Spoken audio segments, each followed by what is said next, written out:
Hi, everybody. I'm Yvonne Heimann, and I'm about to have a productive conversation with Mike Vardy.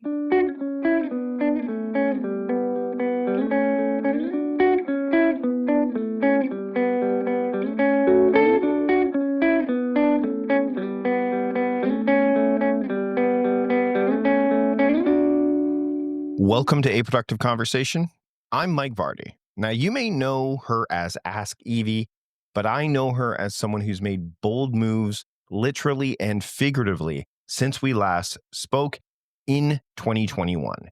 Yvonne Heimann is a business efficiency consultant, ClickUp expert, and digital dynamo who's taken her structured, systems-driven mindset and applied it to a life of freedom and exploration. She's gone from being rooted in San Diego to living just minutes from me on Vancouver Island, and she's done it without losing the thread of what makes her business thrive. In this conversation, which precedes the episode from 2021, we talk about what it means to trust your systems enough to let them carry you. We get into the distinction between planning and preparation, the rituals that stay with you no matter where you go, and how being nimble doesn't mean being scattered. And again, stick around after our updated chat for a revisit to our original conversation and see just how far Evie's journey has come. So without further ado, let's get to this conversation I had just a couple of weeks ago with Yvonne Heimann, my friend Evie. Enjoy. Yvonne, thanks so much for taking the time to join me again. I want to call you Evie all the time now. Like, it's funny because it's such a weird, it's Mike and Michael, right? Like for me, like if someone calls me Michael, I'm like, what'd I do? Like, what's wrong? I'm in trouble, right? Like only my mother and my mother-in-law call me Michael. Everybody else calls me Mike. Which do you prefer it doesn't really matter to you? Like you're fairly dynamic about whichever way people go?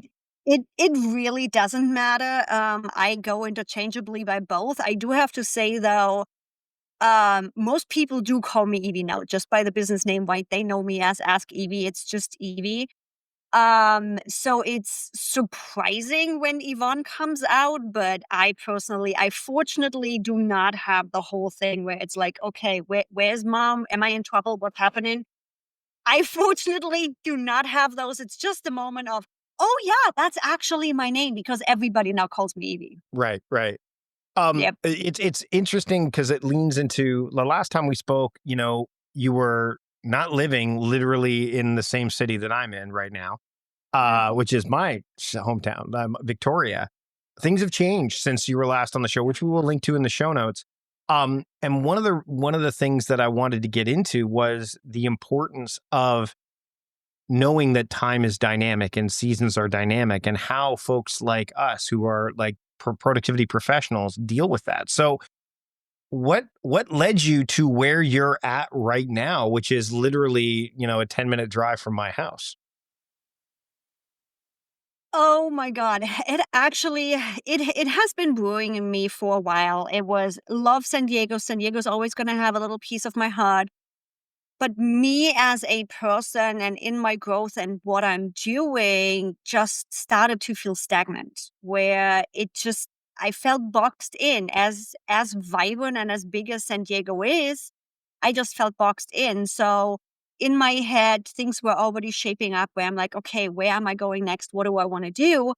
And then everything pretty much happened pretty quick where I'm like, okay, I'm doing something. I don't know what I'm doing. The German suddenly doesn't have a plan A to Z and backup plans to those, right? Yeah. Completely new. And I had messaged multiple friends, and our mutual friend Amanda Robinson was the one that I had messaged specifically of what do I not know about digital nomading? I don't know. You've done it. You've done it all over Canada, all over the US.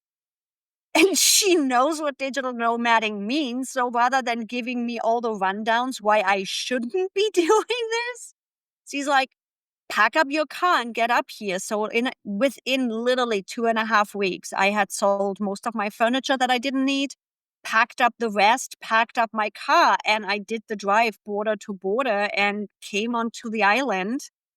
Have really enjoyed it ever since, and literally with the thought of, I don't know what's coming after. And I'm usually a one to have a plan A, B, C, and D. In my personal life, I didn't have it. At my location, I didn't have it. I was just like, cool, this is the next step. we'll figure it out once we get there. And the next steps have opened themselves up, as you know. I'm going to be changing locations in June. Other than that, on the personal base, I don't know. At some point, something is going to come across again, like it did with San Diego.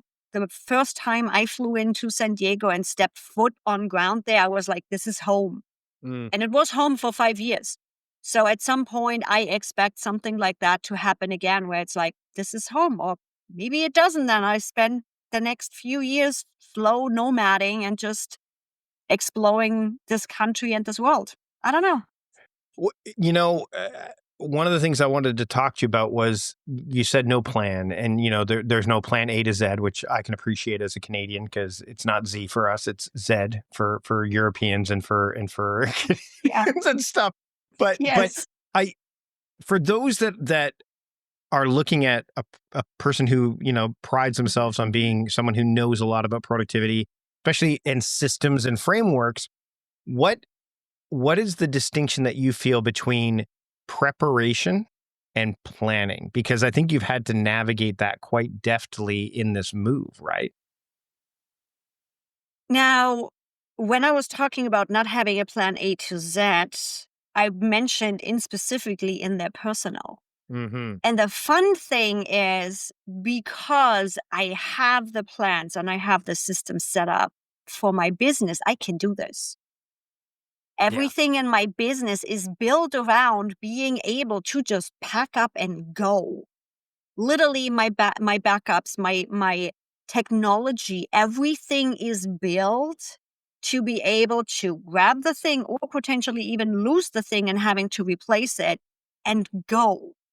So that that box, that process, that planning over there has allowed me to do this. That's This the would not have preparation. been Yeah, able years ago. that's the preparation piece. You were prepared to be able to take this, and you've built your life in such a way that's allowed you to be able to do this. And I think that I'm heading in that direction too, to a degree. Not that we're upping and going to leave anytime soon, but as my kids have gotten older, and my wife and I have talked about, like what does it look like when our kids are gone? I don't necessarily want to have a Mac Studio sitting in here. I'd rather have a laptop, right? I mean, I've whittled down my Rodecaster Pro into a smaller Focusrite Vocaster. You and I both have the same camera that we're Yep. the ObSpot, right? The fact that you can just literally pack it up. In fact, we were just at, and this episode is coming out literally a week after the fact, a ClickUp event in Vancouver, and I didn't end up needing to use it, but I brought my little microphones and I had everything ready to go in a small sling bag that Yep. allowed me to, if I wanted to record a podcast with any of the ClickUp folks there, I wanted to do some kind of footage, I could. I had everything I needed. I even had my tripod and everything ready so I could use camera footage. Like, I had everything ready, and it was there's this tension between the technology that kind of keeps you in a place versus the technology that you can take anywhere. Oh God, it's and interestingly enough, looking at the personal, I wanted to have a home base. I fought the being digital nomad for a while, actually. So because I liked having home, I like having a home base. I like being comfortable. I like being able to close the door and not have to deal with people. That Right. love my people. I love being around you, but I also need to find myself again and regain my energy, right? So with that, my technology was built to have a desk. And I'm lucky enough right here at Amanda's place, or where I'm going to be house sitting, I have the room to have a full workstation. Mm-hmm. So I'm running a Mac Mini. But honestly, right now, especially with the M chips now, my laptop is still an Intel when I had bought that. I'm planning on downsizing even more than I have right now. And there comes a freedom with this, Yeah. where it's like my business is running. I have a team. We have our systems down. I have my automations running in ClickUp, all the things to have that security of being able to just go. And I'm going to make my going simpler with changing my Mac Mini into a new MacBook and being even more mobile. Just like you, I have my tiny HubSpot too. I have my Rode wireless mics. I have Yeah. my Osmo Pocket going. Right now, yes, I'm nicely set up on a desktop with an external keyboard and a fancy mic and all the things. But guess what? I can do the same thing in my tiny setup in my car if I wanted to. And it's been interesting to also see the impact. I still record videos for YouTube. We are still active on social media. All the things are still happening. Now I'm just in different backdrops, and once in a while you see the dog in the background, and it became a conversation on my YouTube channel Yeah. Yeah. No, where no one. it's real life. Yeah. No. And I think that's an important thing. I pride myself both with the podcast and my community and all the work I do to show that this is being productive in real life, in like the day to day, because I feel like, and this is not I don't want this to come off as a place of judgment, but more of a place of like just what I see is that everything seems to be perfectly set up and perfectly aligned when you're watching or listening or reading to some folks that are in this space that are like, you have all the ideal conditions set to be productive, so therefore this is what it looks like. But how often do you have those ideal, you know, conditions in place? Very rarely. So how does it I think that there's a place of uh integrity that shows up when, you've got small dog in the background, for example, or, Mhm. things don't necessarily align, but yet you still get the thing done. To me, that's being in that state of productiveness over the activity of producing, because conditions, they are going to change, and they're changing for you. And it's been interesting. Again, as I mentioned, it's like I usually like to have a plan for my life. Hmm. Um, but the changes have shown the conversation I'm having, the how my energy changed. You mentioned our click up supper. Yep. Loved being able that the timing just so happened that I'm here in Canada to be able to join one of their first Canada Secret Suppers. And the team over at ClickUp knows me for ages, right? And Trish specifically, the head of community, love her to pieces. We've had a lot of conversations in different areas. And I had a conversation with her actually afterwards. And she is like, "You really seem happy." And I actually pulled it up and she's like, "And open to exploring." And I'm like, I looked at this change at stretching my comfort zone, Right. listening to the universe and stretching my comfort zone, because being in this quote perfect environment that we know is never perfect can also be a hindering. Hmm. I love me some boxes, don't get me wrong. If I can put a system and a process in a nice box, I can automate it, I can systemize it, I can optimize it. I'm all for boxes. But we also need to look at it, when does the box, aka the perfect setup, become something that is hindering you more than it is advancing you? Right. And now somebody else seeing that I'm open to exploring, I'm open to just pack up my life and come to Canada for a few months and then just decide to go somewhere else. Evie 3, 4 years ago would not have been able to do this, not on a personal growth and not on a business level. But yet you had those systems in place. It's just you didn't necessarily, and I mean, I'm asking more than saying. Uh, it's not that you didn't trust them. I would imagine, right? It's you trusted those systems. It's just, did you trust them to work outside of the confines that they were created in? And there is those different levels where preparation comes in when it comes to your systems. Right. Um, there was a time in my business life where everything else was more important than my own systems. I built this for clients. I know the importance of it. I know what happens when you don't have them in place, right? Hmm. However, in my work and in my business system, everything was so majorly client focused that a few years ago, I didn't have my own systems in place. Yeah. Where not to a level, not to a level, first of all, on the build side of things, but also on the trusting side of things. Just because you build a system and you have it ready to go doesn't mean you trust it yet. Because I haven't proven to myself yet by running the system that I can trust the system, that my team is going to be able to do the things. When you start building a system, you are going from the perspective of this is what I believe needs to get done and how and in that time frame. Most of the time it's a belief, even if you have run that system, that process multiple times manually without having actually built it out and monitored it and written it down, you still don't know all the ins and outs. Mhm. And suddenly you are bringing bits and pieces in and people. I can build the perfect system for everybody, but now suddenly you are running it with more people. My team changed. Mhm. And like a couple of years ago, my team completely changed. Every single person on my team.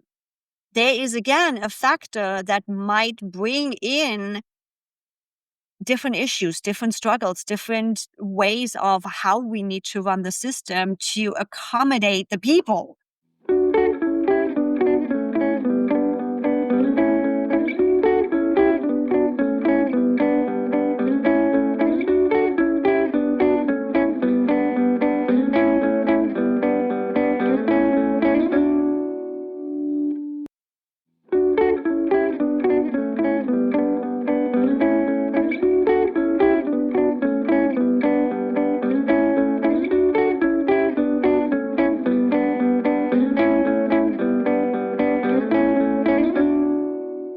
Well, and you've, when I've seen you talk about, because we've hung out a few times since you've been here, there is this, the joy of exploration Mm-hmm. has led you to some choices that you're making, but also I think what's interesting is it shows that there is an inherent trust in the foundation of your system. It's not necessary, and I think this is where people can get stuck too, is they have to wait until the system is perfect instead of recognizing that there's perfecting that needs to go on. And you're laughing, so I wouldn't. Everybody that's not watching the video Yeah, is missing my laugh over here because so is it's that like, you? Is that you? That was you? Was that you? Or is oh, that? Yeah. we always think everything has to be perfect. Yeah. I think as us entrepreneurs, we come in because we see an issue and we want to fix it. So Mhm. that comes usually with the drive for perfection. And Yeah. don't get me wrong, I was the person how one thing has to be done. I was the micromanager. I Mhm. was the pain in the butt micromanager.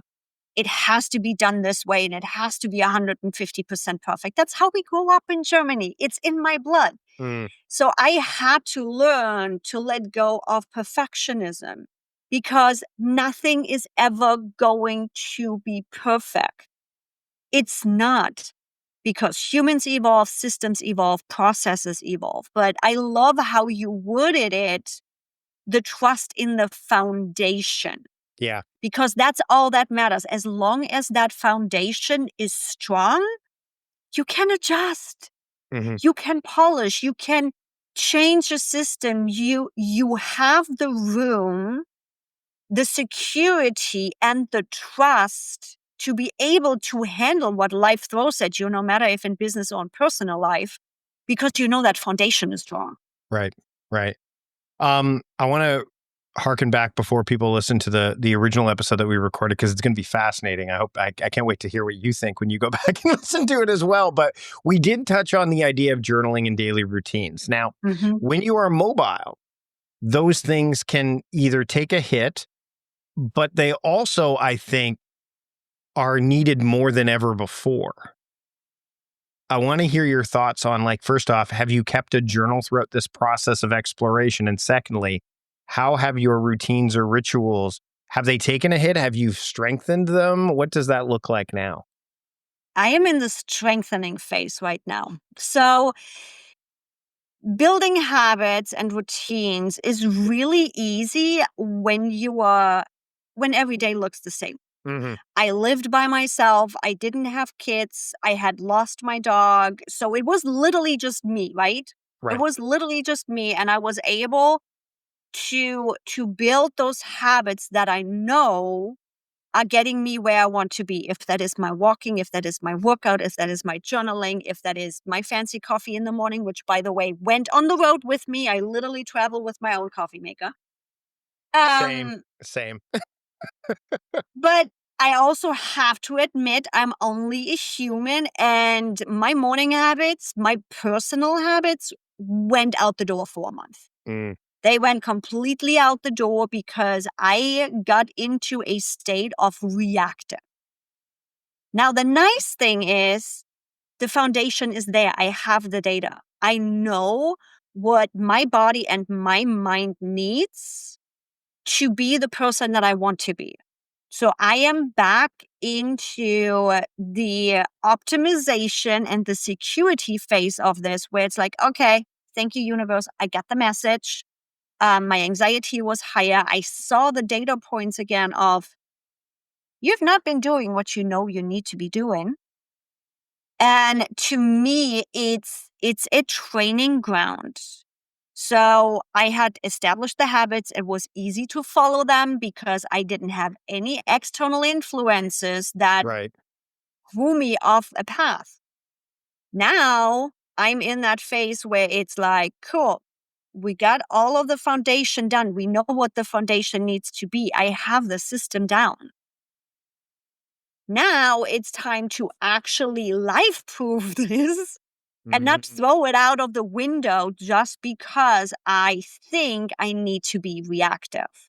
Because I didn't need to be reactive, No, but no. it's something new where I'm out of my standard bubble. I'm out of my standard ways of how I think things should be going.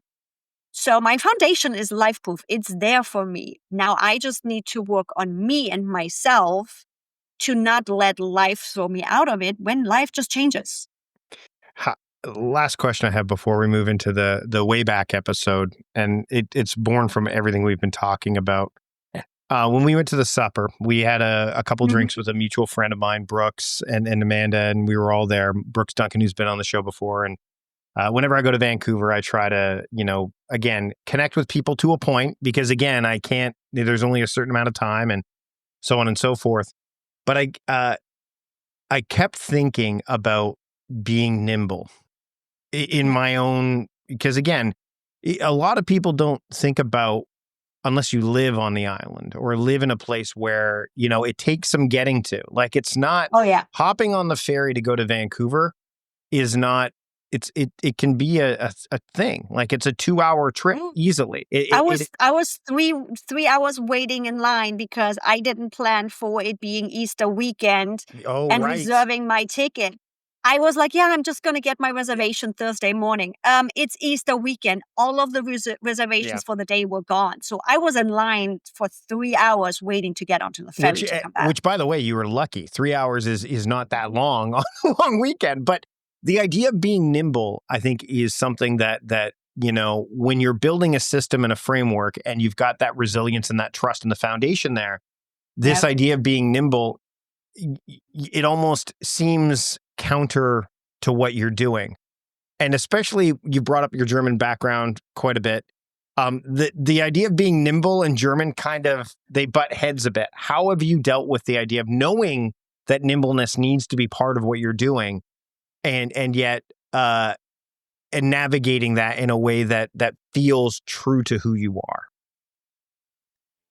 The traveling back to the island here yesterday is actually the perfect example to showcase this between old Evie and new Evie. Okay. Old Evie was the full-on German. The everything has to happen by a plan. Everything is planned out to the minute, and she got really mad if things didn't happen as planned.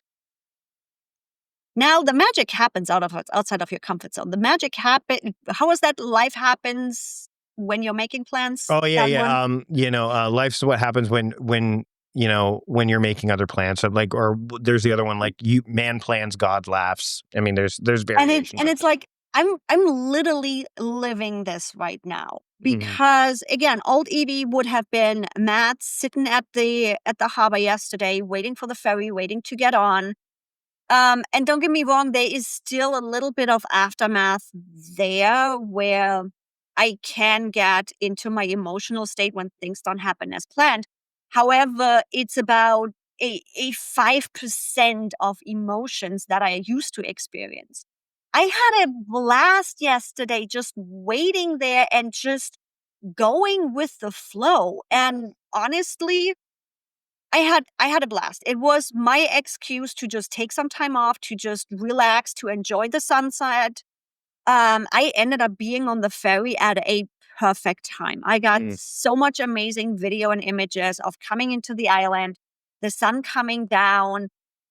It was magical, and that's where I have been able to let go of that German a little bit, where the things that are organized and that have to happen on a schedule that I can't help Mhm. is that strong foundation for me to say, cool, I'm not going to work on my business for these 3 hours. I'm just going to enjoy watching people, having conversations, hanging out in my car, doing nothing if I choose to do nothing and enjoy that ride because I know everything that has to be taken care of is taken care of. Yeah. I think it's also important to point out to people that once you've committed to going on the ferry in a car or even when there's nowhere else to It's go. Like it's not like you've already driven through. So like let's be clear. You weren't just having to wait. You were waiting in isolation because it's not like you can get up and go and leave and come back unless you once you paid for your ticket and once you're in line, you're in line. So and it is interesting you know I've often thought because I've lived on the island for 25 years now, and it's, no matter how many times you travel on it, there is always something that happens on that ferry, whether it's seeing whales, whether me it's a coming sun. Yep. me coming to the island for the first time and actually in the middle of a snowstorm, actually between snowstorm number 1 and number 2, which usually do not happen on the No, island to no. begin with. And then ferries breaking down. However, coming in and just getting to experience the sunset. We were supposed to be earlier on the ferry than we ended up the first time I came onto the island. Getting to watch the sunset between the islands while we are wiggling our way through the islands, seeing the wildlife come out, being able to see all of the houses that are tucked in on those islands because the lights are on. It was gorgeous. It was so much fun. I'm still hoping to at some point see the whales. Let's hope before I leave. Though Hmm. coming back is on the plan too. And it's like it's interesting. I don't know if I could do island life for life. I like simplicity. I like being able to jump on a plane and just go where I want to go. Yeah. You don't have that on an island. No. However, I'm here for a specific amount of time. I'm enjoying this because it's not my everyday. It also shows the nuance of constraints. Constraints can be very, restrictive, but they can also be freeing depending on how you Oh, look at yes. them, right? And I mean, it is interesting when you think about the island in and of itself, is that it has its own pace, it has its own cadence, Mhm. it has its own, and again, having lived here for 25 years and growing up the other 25 years in near Toronto, which is a different kind of vibe altogether. That's completely different. It is. So again, the environment can shape you. And again, there's so many things. I think that the biggest thing, and we'll leave, I'd like you to kind of end the conversation on this, is the importance of having the right static elements in a Mhm. world that is incredibly dynamic. So if somebody is going to do what you've done, or look to, kind of uproot themselves and explore what are some of the things they can do to create this foundation, this trust, this static element in a world that is incredibly dynamic? What do you recommend? We talked about foundation a lot, and that's pretty much what it comes down to. In general, no matter if you want to be as mobile as me or not, having that foundation down and not being reliant on you. My business wouldn't be running. My team wouldn't be able to do what they are doing and have my back if everything would still be happening in my head.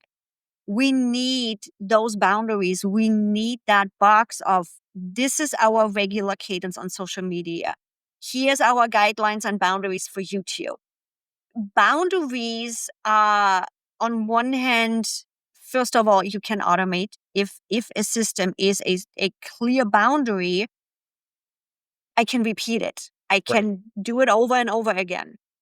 But those boundaries, and those boundaries create freedom too. Yes. Meaning I, as the head of the company, made a decision on how are we showing up for AskYvie. We are actually building a secondary brand. Mhm. How are we showing up?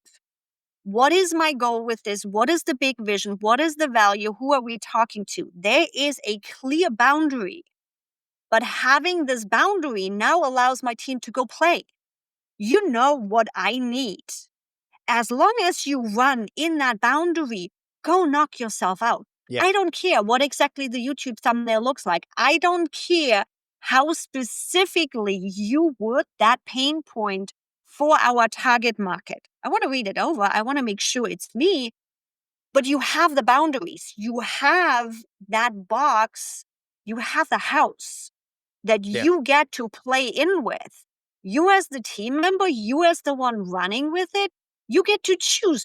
I'm not going to tell you how your desk is going to look like, how your chair is going to look like. You get to play in this house and you get to build your own office and how you work and how you do and how they show up for my company based on those boundaries. That's a freedom. They don't have to come to me and be like, hey, Evie, can we do this? Can we do that? Hey, I want to do this. Am I allowed to do that? No, there it is. Here, you already have the roadmap of how we show up as a company, how we do things. And there is enough freedom within those boundaries for you to be creative and go play. Evie, this has been great. We're going to circle into the conversation we had way back when. But before we do, where can people keep up with you and what you and your team are doing? The easiest way is look up AskYvie.com. That's AskYvie.com. I was lucky enough to get the handles on every single social media platform, and it's also linked on the website. So everything is easy, discoverable right there between the podcast and the blog and the social media and all the fun stuff. Evie, thanks once again for joining me for a productive conversation. Thanks. What led you down this path of saying, you know what, I want to work on helping people be more productive, maybe even specifically with this, with ClickUp, with this tool? ClickUp, we can get that really fast out of the way, actually. ClickUp just came along where I was frustrated with other tools and they did what I wanted to do. And the team is responsive. They are listening. You're not just a number over there. So that's pretty much how I ended up with ClickUp leaving Asana. Literally from a Asana tech call of why the hell do I have to buy 5 seats when I'm a solopreneur? And them pretty much telling me, we don't care about you, you are not big enough, to discovering ClickUp and them listening to me. So Yeah. And I think to be clear is that every app has its own kind of audience. And at some point, I mean, I was with Asana for a long time. their target market is corporation. Their target market is bigger. So I get it. I'm not their target market, but that in combination with pretty much a root support experience that I had, I'm like, I'm not dealing with this. There's enough tools out there. I don't have to stay with you. So ClickUp was the one that kind of ticked off all the boxes. Ticked up all the boxes. I did a live stream on Facebook, plugged it on YouTube, and it did its own thing from there. I was talking ClickUp before ClickUp was ClickUp. But but I guess another piece to that question is why did you go down? I mean, the interesting thing about productivity, and I've spent like over a decade in this field, is that you can either go down the philosophical framework approach, right? Which is what I've chosen to do. Or you can be like, I'm going to be focusing on the tools and the applications. Why did you make the choice of going down the tools and apps segment as opposed to maybe like, here's how I believe you should get things done and the tool can help you, but it's not, a paramount importance. Yes, I use ClickUp to showcase, but when you actually look at my videos, I'm using ClickUp as the tool. I'm using ClickUp to showcase how we do things, but the why and what can be applied anywhere else. To me, I hit the jackpot with ClickUp on YouTube. Don't get me wrong. I was the first time out there talking about ClickUp. I am ranking high on ClickUp as a search term. And I love ClickUp. I wouldn't do this whole thing if I don't like the guys over there. I love the tool. But what I'm teaching is just using ClickUp as the tool. You can take all of the teachings and you can transfer them somewhere else. And I'm the biggest one to say it's like, you know what? I hope this doesn't happen. And luckily, I have seen it too often. ClickUp has hit the big market now. They got their big funding. And I am paying close attention if they are sticking to their values. Because guess what? If they're switching around and they are not sticking with what they promised us and who they showed us to be over the last 2 years, I'm out. Everything I teach, everything I show can be transferred somewhere else. Do I like Asana? No. Do I want to go to Monday? No. There is a reason I'm with ClickUp, but that reason is also closely based on the mentality of the company, on the support, on how they talk with us. Everybody knows me behind the scenes. If they piss me off, I'm leaving. Right. Right. Well, and I mean, to that end, I mean, I remember when I watched your video about podcast, like building a podcasting template, and you didn't just offer like, this is how you do it in ClickUp. You said, here's one approach. Here's another. ClickUp can do both. Here's what I think you should do. And here's why. So you're right. You're using the tool as a conduit, as a framing device for the approaches that you have, as opposed to say having the approach and then using the tool as inverting it, right? Which I think is fascinating. What got you into productivity in the first place? Like, I mean, let's face it. I mean, that's a loaded question. Well, it is, but I mean, I have to say that in my years, it's been hard to find, and it's not been a woman friendly kind of environment for a lot of people. It's mostly, there's not a lot of women that have been in the space. It's growing as it should. I mean, I remember when Gina Trapani was like the woman in productivity, and now we've got Jocelyn Clyde, we've got yourself, we've got Laura Vanderkam, tons of women. But what led you down that path? With all of these women, and it is interesting because when you look at women in the traditional space, let's put it that way, often enough, they run the family, they run the money, they keep the household together. They know what efficiency means because they have to. I'm like, they want to sleep at some point. So husband needs to be taken care of, job needs to be taken care of, kids needs to be taken care of. Oh, and they wanted a dog too. Guess who's going to take care of that one? So with that, I believe women are actually kind of born for that. Not that I have kids, but also with my German heritage, I hated wasting time or resources, which is a whole nother story, trying to not work all the time and actually, quote, waste time and relax a little. But what got me where I am today, that big turning point was taking care of my husband for 2 years throughout cancer and then losing him to cancer. That was the big trigger where I nearly lost everything. I was lucky enough to have really, really good clients and really, really good friends around me. And with his community, because he was living in the same town now for 6th generation, I think, we were able to make it through that. And I was able to full-time take care of him while tell my clients, here's other resources, here's people I have worked with, getting them taken care of without me taking care of them. So pretty much I nearly lost my whole business within those 2 years because I focused on taking care of him. I was able to ramp it back up again, but that was the trigger where I'm like, this is not why we went into business. We went into business to have the freedom to do what we want to do. In my case, it was a sucky time frame. They're not gonna make that nicer.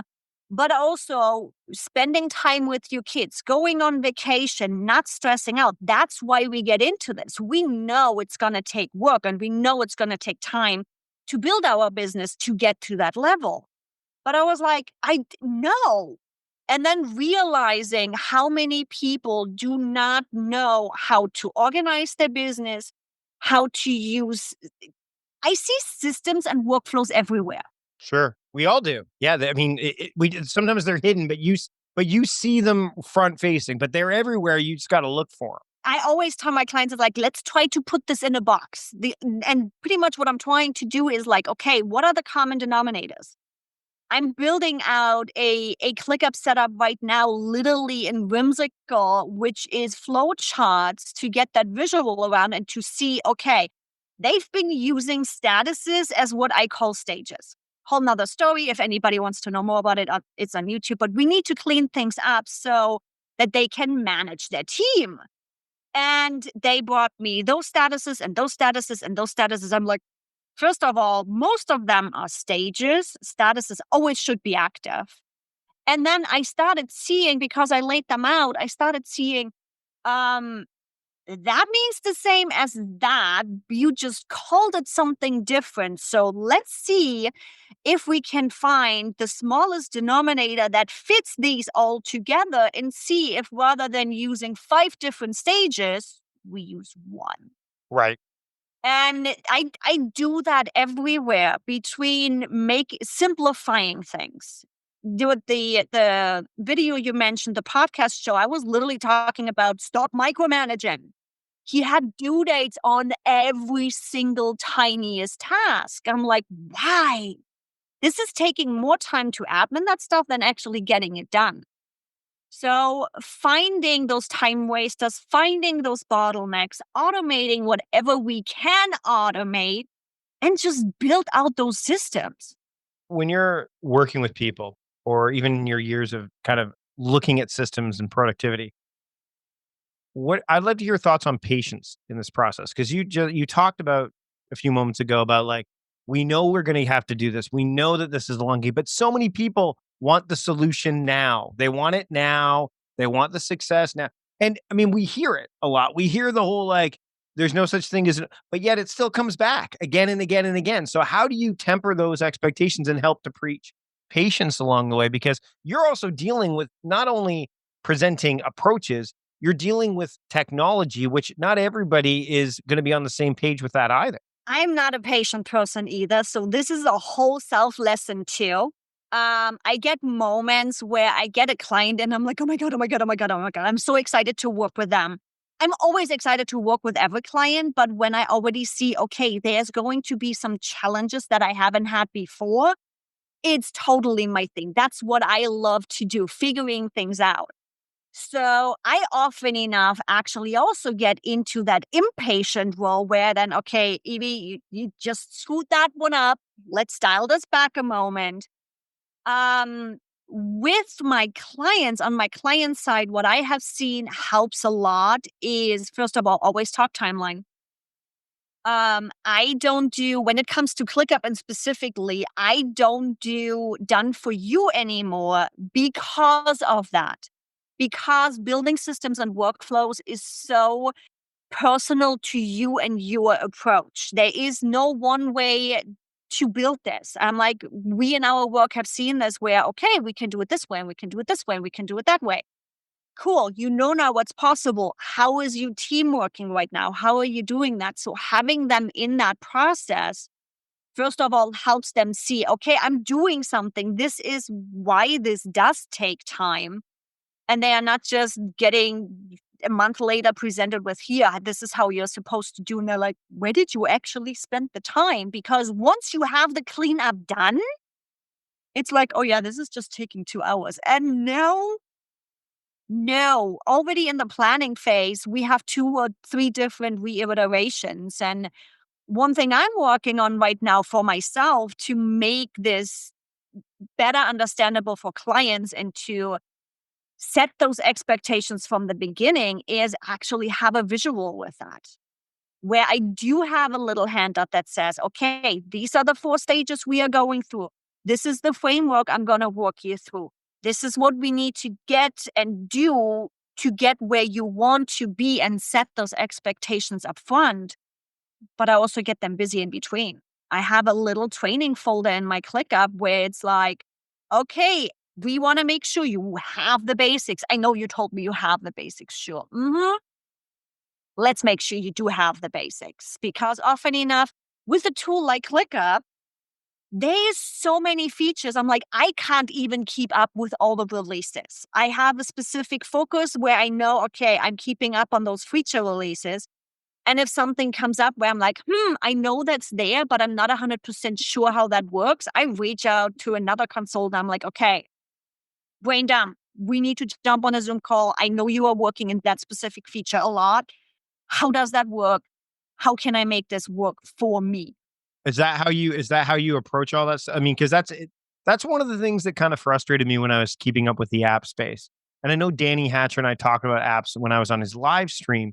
Is it's always you're one person chasing multiple people moving this thing forward. In most cases, some apps are a small team, but in the case of ClickUp, certainly not.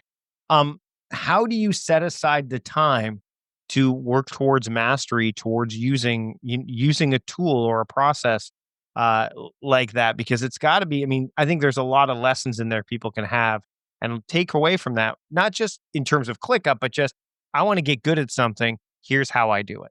For me, because I'm so ingrained in it, I live and breathe it. If there is a release note that pops up where I'm like, ooh, I've been waiting to be able to do this, I need to pay attention that I don't spend the next 3 days testing it and actually do client work. So you block time off for that kind of stuff No, it just specifically? happens. It's like I'm sitting with a laptop on I'm sitting with a laptop on my couch, and suddenly it's 3 days later and I'm like, holy I should go back to client work. So because I'm in it, where it is things where I'm like, okay, these are not on my high priority. So they didn't catch my attention in a ClickUp release, or it's a feature that I was waiting for, that I'm even signed up to get notifications for. But I know it will be of advantage in the future and I want to add to it.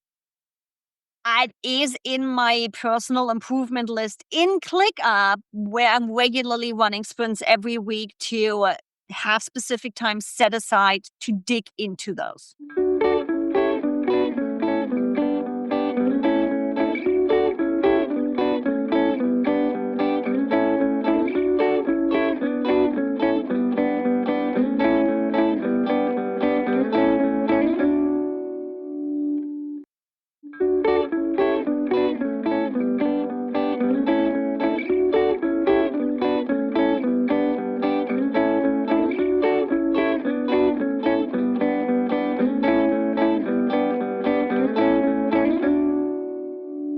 Can we circle back a bit to your heritage? And I mean, we've had this conversation before. I mean, your accent, for people who don't know, German, right? Yep. German that learned British English in school, so it's a whole weird combination. So because now you live in the United States, and I know, and I'll give you a quick story. When I was, when Productivityist was getting, its early legs, I had somebody email me from Poland, and they said, I love your work, but productivity really threw me for a loop. You and I have had this conversation before.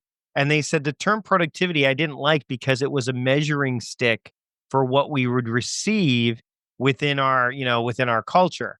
And so it was not a good term. It was a bad term. So culturally, like, first off, what have you taken from, your heritage and have brought to this kind of field, especially in the Western world, like over here in North America? And then conversely, what are things that happen here that drive you nuts that would not take place in there we go, in Europe, where you're originally from? There's got to be competing priorities. So let's start in the beginning. My problem with productivity wasn't necessarily my heritage. Yes, there is even dating back to Hitler, where on the camps it says work makes free. So everything was always about working a lot, about productivity, about being of value. If you didn't produce anything, you weren't of value to the country. Right. You are what you did, not you are who you were. Right. Correct. So I was lucky enough, however you want to look at it. The wall came down when I was 8. So I didn't have much of that experience. I had some of that in school, but it wasn't that ingrained in me, and somebody that's a little bit older than me that has experienced all of that in school. Were you in West Germany or East Germany then? East Germany. So you I were in was East behind Germany. the Okay. So wall. you were on the other side. Okay. Yeah. I got some fun story on that, but that's another podcast. Mm. For me, productivity as the word, and that was me also learning lingual, this is just my perception.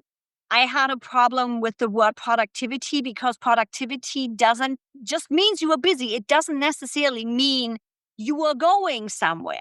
I can be recording videos the whole day long and they don't go anywhere if I do those with Joe Schmo. You did it. It's interesting because the way you brought that up, and I mean, it's work. The idea of if you looked busy and you looked productive, you could fly under the radar. And even though you're not necessarily producing anything of quote value or anything that you really desire to do, it was more a means to an end than anything else. And I can, wow. And you know what? Another thing that's fascinating to me, Yvonne, I know we're going a bit of a tangent, but I realized, I mean, I obviously remember the wall coming down. There are people who are alive that never even there's no concept of East and West Germany in their lifetime. I was 20 minutes away from the wall. My dad literally was missing for a day when that wall came down. Yeah. I got some hilarious. Wow.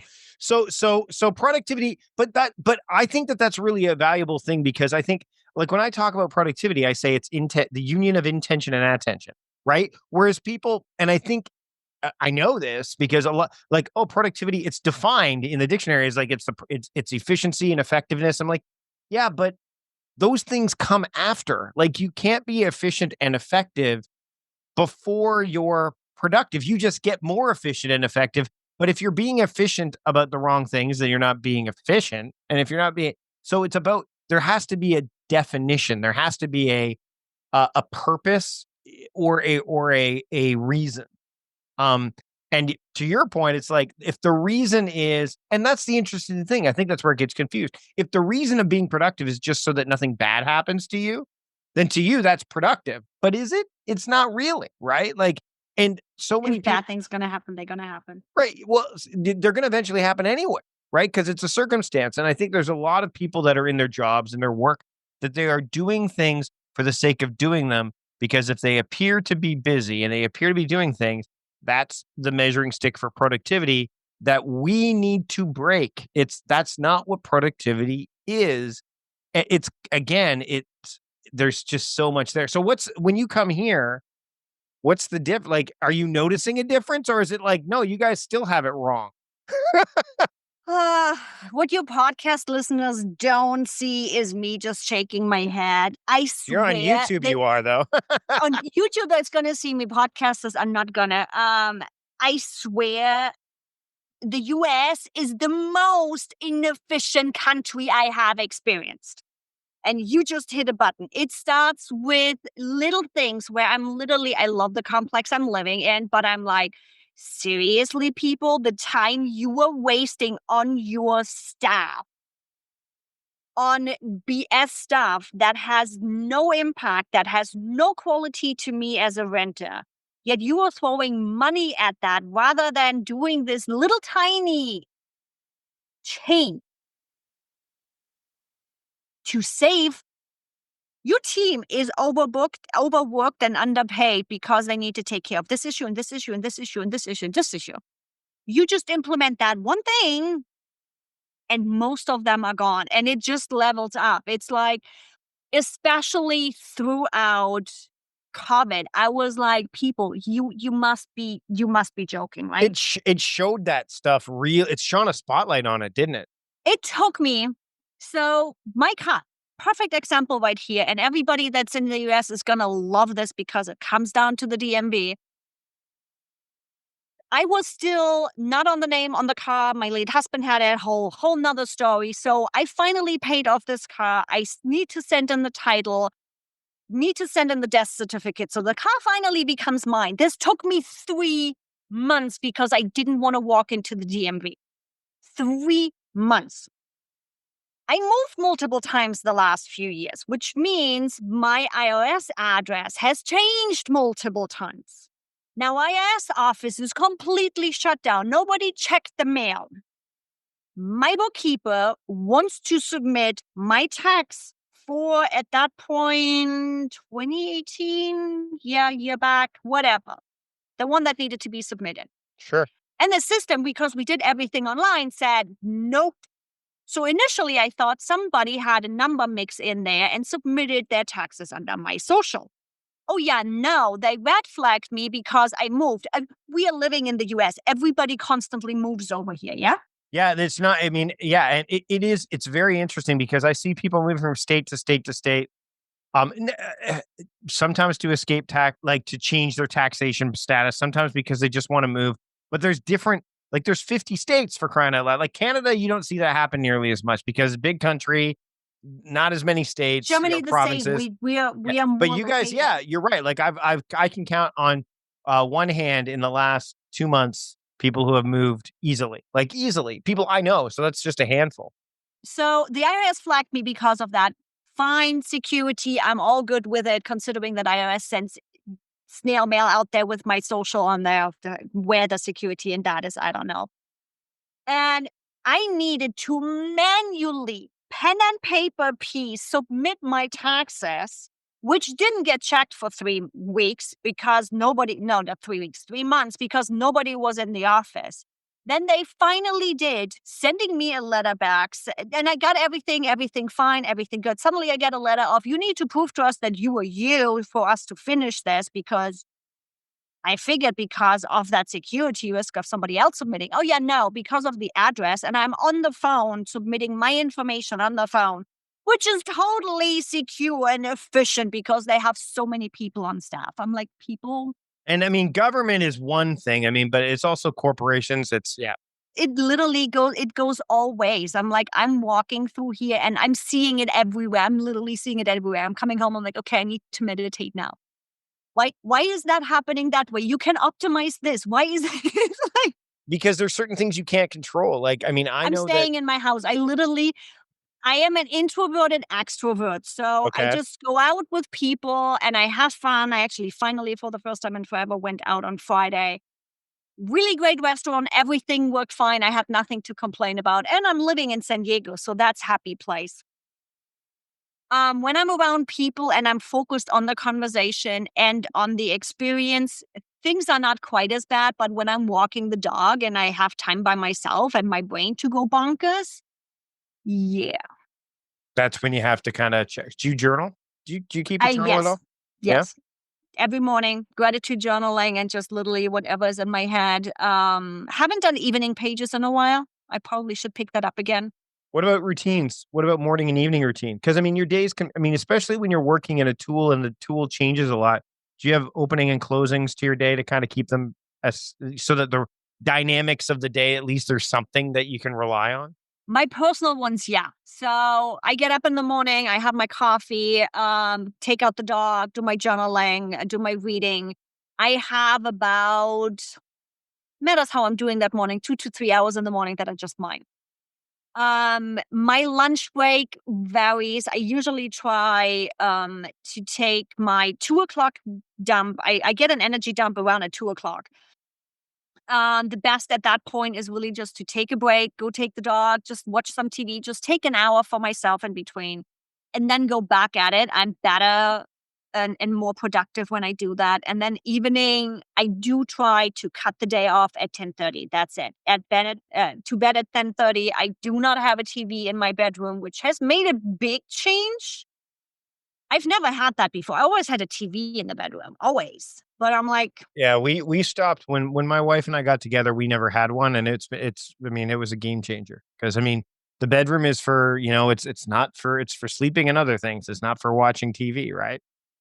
Um, I want to shift gears as we get close to wrapping up and talk about moving someone into ClickUp from a tool. So, one of the reasons that we're chatting, uh, other than the fact I wanted to have you on the show anyway, was because you are helping productivity as to my team move into ClickUp from Asana. So I have the benefit of having you to help out with this process. But if somebody is trying to make a shift from one tool to ClickUp or even to another tool, what are some of the things that they should keep in mind so that they don't overwhelm themselves along the way? You've watched my content, didn't you? You've seen that rant video I had. I do my research. Yeah, there's one video out there where I'm specifically going after Trello users. Sorry, guys. Um, there is a reason you are leaving a tool. There is a reason you are switching. So stop trying to make the new tool like the old one. That is pretty much what everything comes down to. In that specific case, what I'm talking about is in Trello, because everything is in that board view, you can make your statuses whatever you want to do. The problem in ClickUp is when you are actually wanting to scale your business or bring people in, we also want to look at managing our team. What's the workload? Now, if we suddenly have 10,000 different statuses because you can, doesn't mean you should, you cannot see the workload. You can't identify the bottlenecks. And that's where my whole status versus stages comes in. And little celebration for me here. Even ClickUp finally, after about 5 months, learned that lesson too, and it is adjusting the same way. So, long story short, there's enough on the YouTube channel. You can watch all of that over there. Do not try to make your new tool work like the old did. Look at what did you like, what didn't you like, and then build the new tool out in a way that makes sense of the findings that you had by analyzing why are you moving. Other than that, for example, I have a client right now that went complete ad hoc. They exported from Asana, they imported into ClickUp. They went head first. They've dealt with it. They've dealt with it well, but they are also high technology people. Yeah, yeah. We did that. We've done a hybrid of this. So we have like the podcast and you have, but I also created a space that's called Asana Import, and there's a whole bunch of stuff living just there right now. And it's like I don't touch it until we're ready to move it into the places it needs to be. But what that did for us, and I think this is a lesson too, I'll share, is the more time you spend in the tool, the better you're going to get at it. So you need to use it. Yeah, you need to. I mean, I moved everything out of all of the productivity stuff out of Todoist is now in ClickUp. Same thing with Asana. Now I'm still using Todoist for personal stuff because I like having a separate place to look for that. Because I'm also the type of person that if I'm in ClickUp for personal and I look to my right and I see, oh, there's a work thing. Yeah, no. I'm at home now. This is what I do at home. I'm at work. So, but and I think the other thing, and I'd love to get your thoughts on this, is don't try to eat the elephant all in one bite, too, right? Like, unless you're capable, like you said, you've got a big team and they're very savvy tech people. There's a lot of people that when they go in, they try to do it all at once, and then they're not ready or they don't have the necessary knowledge or skills. And then things don't work quite right. And instead of blaming the approach, they blame the application. Right. So, And it happens more often than not. I'm like, with this specific client, I'm lucky enough they already went through the pain points. They already know the answers to my questions. Now, what I specifically do with my clients and what everybody else can do if they have enough time for research is go get the big picture. I do always have the big picture from my clients where we literally spend 2-3 hours of, okay, where are we going with this? Where was your issues? Why are you moving? What did you like over there? What kind of team members do you have? I have a full-on ClickUp assessment in that process and getting that big picture, because that big picture will tell me, at least at that point, where are we taking this? What kind of structure are we using? Do I have standard structures in ClickUp and standard approaches? Sure. But that doesn't mean that's the right approach for you. right. So look at that big picture and then drill down. In your case, we started with the podcast because that's the most busy over there. That's where we can get you It using. had the most people too. Most Yep. people were involved. Yes. I always tell people, if you are just a solopreneur and you are trying to figure things out or you're trying to move things, you need to give a tool at least 3, if not 6 months, because we are people of habit. I'm like the first year I spent still with Post-it notes and ClickUp and notebooks and everything all over because I was used to using my Post-it notes. Mm-hmm. So even I had to build that habit of use that tool. And here's a little pro tip. Do a DMO, a daily method of operation. If you are using ClickUp for that, cool. If not, get a different reminder somewhere else. It's a recurring task Monday through Friday that says in the morning, do this, do this, do this, do that, do that. If you put in there, if you want it in ClickUp, because ClickUp is the tool you want to use, cool, put it in ClickUp. That first of all gets you to the point of using the tool. And it starts building that habit of use ClickUp. Do this in the morning. Do that in the morning. I have in mine checking my CRM, cleaning out my email, and everything happens in ClickUp. So I'm using ClickUp the whole time to get into that habit. Mm-hmm. I mention that a lot. When people are like, I want to use a new tool, set a reminder in your reminders phone app. Check, ClickUp, check front, which is what I use for email.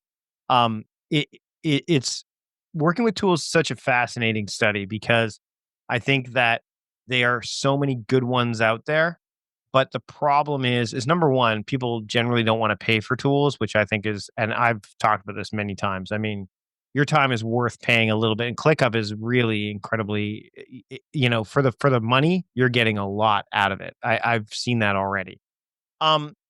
Before I let you go, where can people go to keep up with you and learn more about not just ClickUp, because I know you talk about ClickUp, but also just some of the other stuff some of the practices you have. Because I think that I definitely want to showcase your YouTube channel because that's where I really was like, I want to talk to Yvonne about this. Like this is who. And I remember we had this conversation months ago, I think it's been about a year now. Easily, where I said you need double down on ClickUp. Like you've got to double down. Dotto and I talked about this too. You got to double down on ClickUp because no one was really doing it.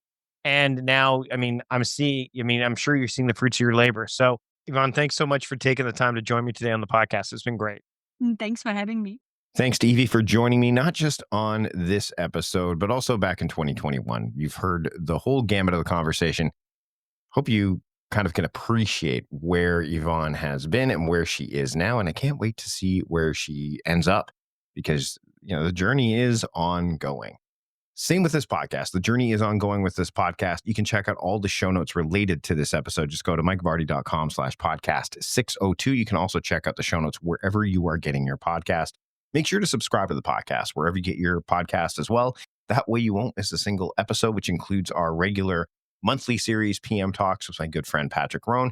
These way back week episodes that we bring forward every month, and fresh new episodes as well. That way you just won't miss a single episode. It's easy to go through the archives and find the episodes that you're looking for.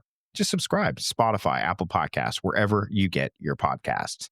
That's it for this episode. Thanks so much for taking the time to listen. Until next time, I'm Mike Vardy, the host of A Productive Conversation, reminding you to stop doing productive and start being productive.